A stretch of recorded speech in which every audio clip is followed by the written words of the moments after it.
BSc तृतीय वर्ष वाले विद्यार्थियों का पुनः स्वागत है। हमने पिछले वीडियो में पादपों के आर्थिक महत्व के संदर्भ में रबड़ के बारे में पढ़ा था।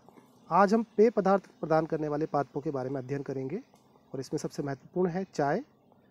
इसका बॉटनिकल नेम कैमेलिया साइनेंसिस है और जो फैमिली है वो है थीसिया। इसका जो उत्पत्ति क्षेत्र है वो भारत, चीन, बर्मा है और वितरण जो है इसका भारत, श्रीलंका, बांग्लादेश, ईरान, चीन और जापान में ज़्यादा है। इसकी जो क्लाइमेट और सॉइल यानी जलवायु मृदा के बारे में बात करें तो उष्ण व उपोष्ण कटिबंधीय क्षेत्रों में पहाड़ी, लाल या लेटराइट मृदा इसके लिए बहुत उपयोगी है। वार्षिक वर्षा 120 सेंटीमीटर से अधिक होनी चाहिए।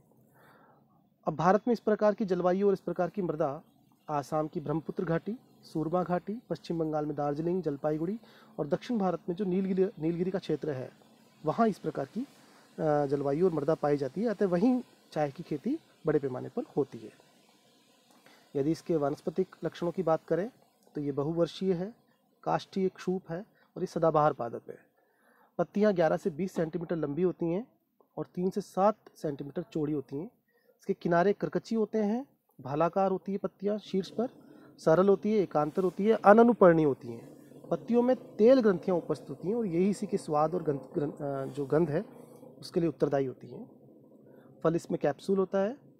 इसकी खेती के बारे में बात करें तो पहाड़ी ढलान वाली स्थान का चयन किया जाता है। मृदा में ह्यूमस व आर्द्रता अधिक होनी चाहिए और भूमि के कटाव को रोकने के लिए सीढ़ीदार खेत बनाए जाते हैं जिन्हें चाय के बागान भी कहा जाता है। आपने काफ़ी बार इनको टीवी में देखा होगा। चाय के बीजों को एक लाइन में बोया जाता है। चूँकि बीजों में सुप्तता डॉर्मेंसी नहीं पाई जाती अतः इन्हें तुरंत ही बोया जाता है, ये ध्यान रखिएगा। नवोदित पादप इतने सेंसिटिव होते हैं कि ये तेज़ धूप को सहन नहीं कर सकते, अतः इन पर छाया की व्यवस्था की जाती है। और फिर बाद में जब नवोदित पादप इस लायक हो जाते हैं कि वो धूप को सहन कर सके तो इन्हें छायादार स्थानों से हटाकर पहाड़ों पर बनी क्यारियों में रोपा जाता है। समय समय पर कटाई, छटाई और खाद, बीज आदि दिए जाते हैं। 3-4 वर्षों के उपरांत पत्तियां तोड़ी जाती हैं। इसके बाद नियमित अंतराल से ये क्रियाएँ होती हैं।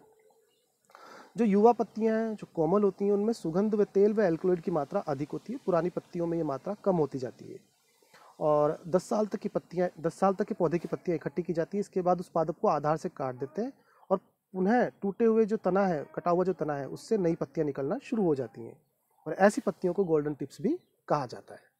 यदि हम पत्तियों के प्रकारों की बात करें तो प्रथम वर्ष की पत्ती को ऑरेंज पीको, इसमें टैनिन की मात्रा 28% होती है। द्वितीय वर्ष की पत्ती को हम पीको का नाम देते हैं, इसमें टैनिन की मात्रा 21% होती है। तीसरे साल जो पत्ती तोड़ी जाती है उसे पीको साइचोंग नाम दिया जाता है, इसमें टैनिन की मात्रा 18% होती है। और चतुर्थ वर्ष की पत्ती जो 5 या 10 साल के पौधे से तोड़ी जाती है उसे कोंगू कहते हैं, उसमें टैनिन बहुत कम होता है। यदि हम इसकी जो ग्रेडिंग निर्धारण है उसके बारे में पढ़ें तो देखिए उससे पहले हम चाय के प्रकार के बारे में पढ़ेंगे कि हरी चाय ये जापान और चीन में ज़्यादातर यूज़ की जाती है। कैफीन, टैनिन व थीन की मात्रा अत्यधिक होती है। इन्हें लोहे के बड़े पात्रों में सुखाने के लिए रखा जाता है, इससे इनका हरा रंग बरकरार रहता है। हम बात करते हैं ऑरेंज टी की। ये ताइवान में पाई जाती है, ये खुशबूदार होती है, कलर के कारण इन्हें ऑरेंज कहा जाता है। फिर आता है ग्रीक टी, ये तिब्बत के क्षेत्रों में होती हैं। दरअसल क्या होता है, जो पत्तियां शेष बच जाती हैं उन पत्तियों को डंठलों के मिश्रण से इस तरह की चाय का निर्माण होता है और इन्हें ईंटों के रूप में ढालकर सुखाया जाता है और इनके फिर बाद में इस्तेमाल किए जाते हैं इसी को ही। यदि हम बात करते हैं चाय की पत्तियों के व्यावसायिक दृष्टि से चाय की पत्तियों का उत्पादन किस प्रकार से होता है तो उसके जो चरण है वो एग्जाम में पूछे जा सकते हैं आपसे।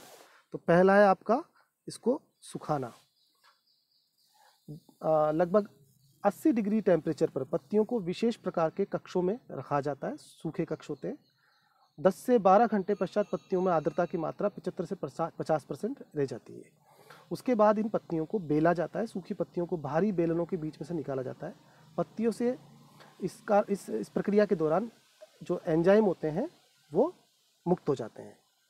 फिर इन पत्तियों को पुनः सुखाया जाता है और इन पत्तियों का फिर किण्वन किया जाता है। सूखी हुई कुंडलित पत्तियों को जो एक A1 सीट युक्त कक्ष होते हैं उनमें रखा जाता है। इस प्रक्रिया में कैटकिन नामक फिनोल का ऑक्सीडेज एंजाइम की उपस्थिति में ऑक्सीडेशन हो जाता है और इससे जो पत्तियों का रंग है वो लाल हो जाता है, ऐसी पत्तियाँ गोल्डन टी कहलाती हैं। फिर इन्हें वापस सुखाया जाता है और ये टेम्परेचर होता है लगभग 100 डिग्री टेम्परेचर पर 20 से 25 मिनट तक रखा जाता है। इससे चाय की पत्तियों का रंग काला हो जाता है और ये पत्तियाँ चाय के बनाने के लिए इस्तेमाल की जाती हैं।